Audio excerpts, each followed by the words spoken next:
Welcome to Looking at the Markets with David Modell. This is another video in my series, Investing for Beginners, where you can get your beginnerish questions answered without fear, without embarrassment. So today we're going to talk about blue chip stocks, what they are. Also, please be aware that if you have questions, there's no question that's too beginnerish. You can, contact me by email anytime for help with these concepts, with these beginner concepts. Or if you're more advanced, you can contact me as well. Maybe you need help putting together an investing plan because you really need to have a plan if you're going to invest. Otherwise, you're just asking for problems. So my email address is right there, down below, davidmodell@gmail.com. All right, so what is a blue chip stock? Well, there's no numerical definition or technical definition of a blue chip stock. It's not like, oh, if it reaches this number or this amount, it's a blue chip stock.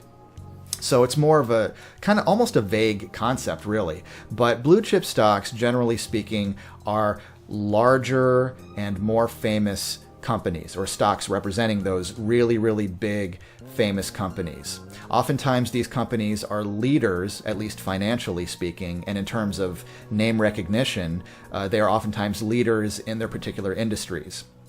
I'll give you some examples. McDonald's would be, their stock would be considered a blue chip stock. Coca-Cola would be considered a blue chip stock. Disney would be a blue chip stock. All right, those are a few examples. Microsoft, Apple. All right, so these are companies you're probably already familiar with, and many people consider it safer and easier, especially for beginners, to start off investing in blue chip stocks. Perhaps because these are typically companies that have a long history, and so when you're reading the chart, you get a nice long chart with a history to it. And perhaps because it requires a little bit less research, because you probably already know what McDonald's does. You probably already know what Apple does, or Disney, something like that. And so you're not starting from the very beginning when it comes to research. You might have some familiarity with it already.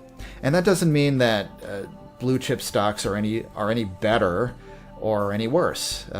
They're just bigger in terms of the size of the company and the name recognition, that kind of thing. All right, but it's okay to have blue chip stocks, and it's okay to have some non-blue chip stocks. That's fine. But again, for beginners, a lot of beginners find it just safer and easier just to start off with the blue chips for their investments, and then maybe move on to medium and smaller companies as they become more familiar with the investing process. All right, but that's up to you. Again, bigger is not always better necessarily. All right, so that's what a blue chip stock is.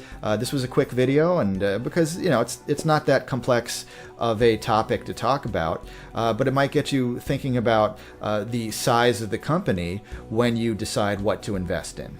All right, so my name's David Modell. This is Looking at the Markets, and if you found this video to be helpful, please give it a thumbs up on YouTube and leave a comment.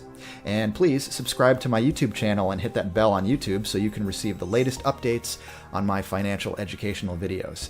And once again, if you have questions, even if they're beginner questions, that's okay. Don't be afraid, don't be embarrassed. And if you want some help putting together an investing plan, you can email me down below at that email address, davidmodell@gmail.com. Thank you so much. I really appreciate it, and I'll talk to you again soon.